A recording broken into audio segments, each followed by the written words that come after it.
बिस्मिल्लाहिर्रहमानिर्रहीम। अस्सलाम वालेकुम स्टूडेंट्स। हम लोग चैप्टर नंबर 13 साउंड कर रहे थे, तो इसका लेक्चर नंबर 3 अब हम शुरू कर रहे हैं। Musical sounds and noise.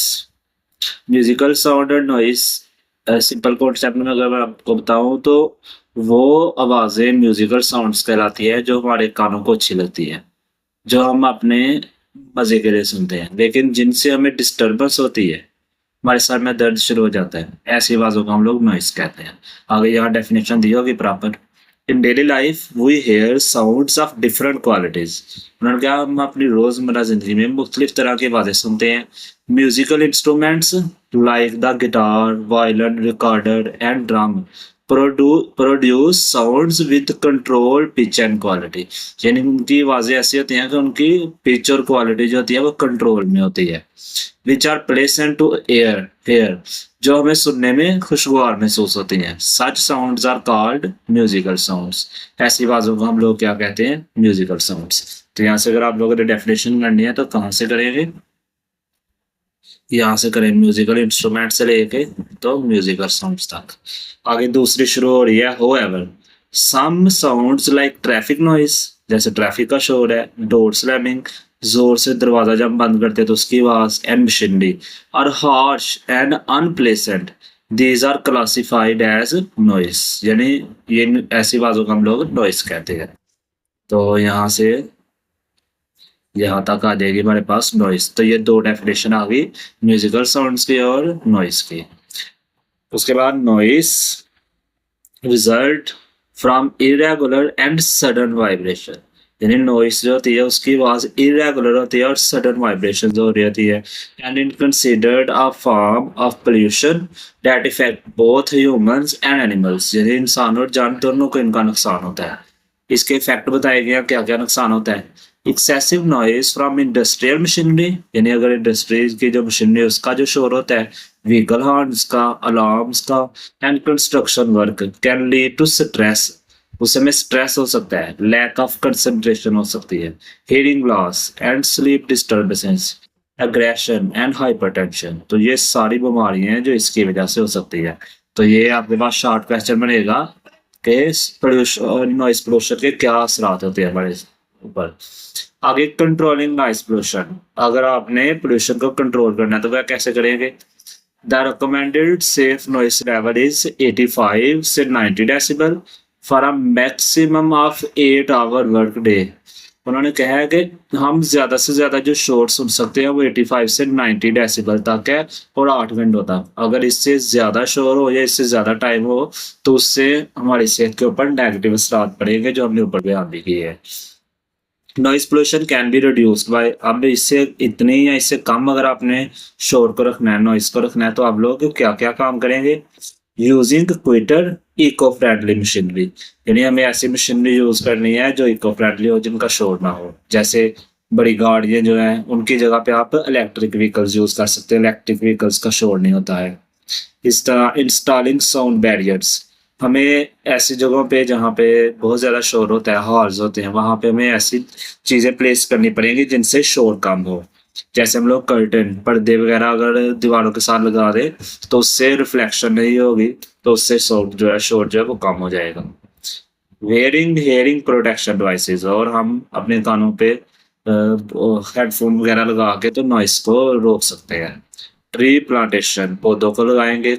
Bye controlling noise pollution we can create a healthier environment. यानी नॉइस को अगर कम करेंगे तो ये हमारे सेहत के लिए मुफीद होगा। यहाँ तक हमारे पास क्वेश्चन बन जाएगा कि कैसे हम लोग नॉइस पोल्यूशन को कंट्रोल कर सकते हैं। नेक्स्ट है रिफ्लेक्शन ऑफ साउंड, जिसे हम एको भी कहते हैं। When we clap or shout, जब हम ताली बजाते हैं या शोर मचाते हैं, near a tall building, किसी बड़ी बिल्डिंग के सामने, और a mountain या पहाड़ के सामने, we hear the sound return after a brief delay। तो हम कुछ वक्त के बाद अपनी ही आवाज वापस आती हुई सुनेंगे। This repeated sound is called an echo। इसको हम echo कहते हैं। caused by the reflection of sound waves from surface, क्योंकि सरफेस से टकरा के रिफ्लेक्ट होके आवाज वापस आ जाती है। And sound waves hit a surface and bounce back into the same medium। जब साउंड वेव्स किसी सरफेस से हिट करती है और टकरा के वापस उसी मीडियम में आ जाती हैं, phenomena is called an echo और रिफ्लेक्शन ऑफ साउंड। तो ये आपने डेफिनेशन करनी है, ये एको और रिफ्लेक्शन की डेफिनेशन हमारे पास आ गई। The human brain retains sound for about 0.1 second. उन्होंने कहा जब भी हम बोल रहे होते हैं तो वो आवाज हमारे दिमाग के अंदर 0.1 सेकेंड तक रहती है। सो टू हेयर अ डिस्टिंक्ट एको, अगर आप वाज़ह तौर पे एको सुनना चाहते हैं, the reflected sound must reach us after at least 0.1 second. तो हमारी आवाज़ जो है वो 0.1 सेकेंड के बाद वापस आनी चाहिए, वरना दोनों आवाज़ें, जब मैंने कोई बात की जैसे भी मैं बोल रहा हूँ, तो इसका सेंसेशन जो है आवाज़ वो मेरे दिमाग के अंदर 0.1 सेकेंड तक रहेगी। अगर उसी अरसे में वापस टकरा के दूसरी आवाज़ रिफ्लेक्ट होके आ गई एको, तो दोनों मिक्स हो जाएंगी, तो हमें एको सही तरह वाज़ह पता नहीं चलेगा। लेकिन अगर 0.1 सेकेंड के बाद वापस आएगी तो हमारे अपने बोलने का सेंसेशन खत्म हो चुका होगा, तो फिर सिर्फ हमें जो आवाज़ रिफ्लेक्ट होके आ रही है एको, सिर्फ वही सुनाई देगी। तो इससे हमें सही पता चलेगा एको का। ये आपने डेडलाइन कर लेनी है, एमसीक्यूज में आ सकती है। गिवन द स्पीड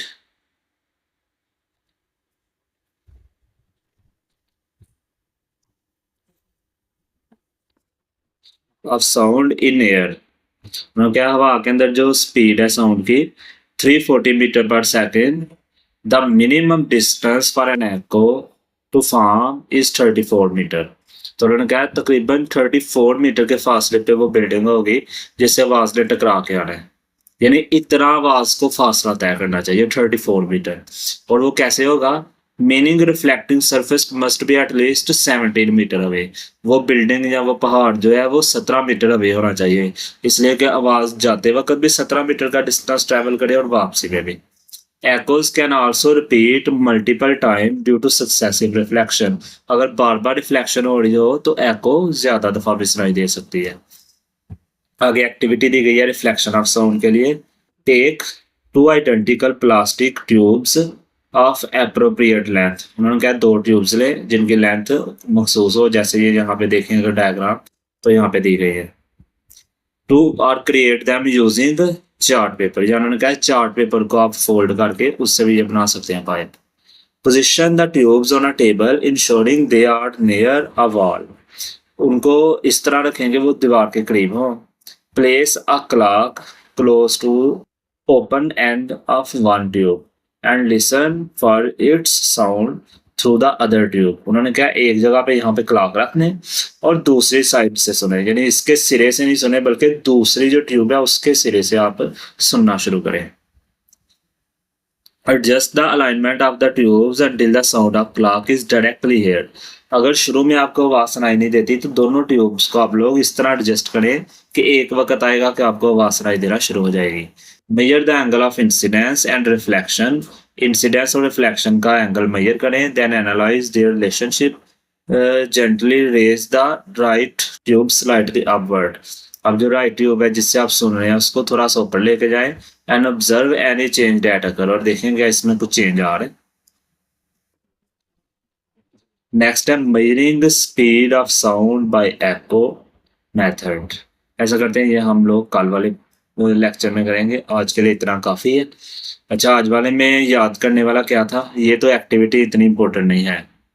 तो अगर हम लोग पीछे आए तो हम लोगों ने आज रिफ्लेक्शन की डेफिनेशन पढ़ी है और रिफ्लेक्शन ऑब्जर्व करने के लिए कितना टाइम चाहिए वो हम लोगों ने पढ़ा है। इसके अलावा ऊपर हम लोगों ने साउंड पढ़ी है, नॉइस और म्यूजिकल साउंड्स। तो दोनों होती क्या है, दोनों की डेफिनेशन सबसे पहले पढ़ी थी, फिर नॉइस पोल्यूशन के इफेक्ट पढ़े थे, उनसे क्या हमें प्रॉब्लम्स हो सकती हैं, और फिर इसको हम लोगों ने कंट्रोल कैसे करना है। तो ये 3-4 डेफिनेशंस हैं और इसके अलावा इम्पोर्टेंट ये हैं। लेकिन जो बच्चे कंप्लीट काम करना चाहते हैं, कुछ छोड़ना नहीं चाहते, वो ये एक्टिविटी भी एक दफ़ा ज़रूर देख लीजिएगा। तो आज के लेक्चर में इतना रखते हैं, कल आगे से हम लोग शुरू करें।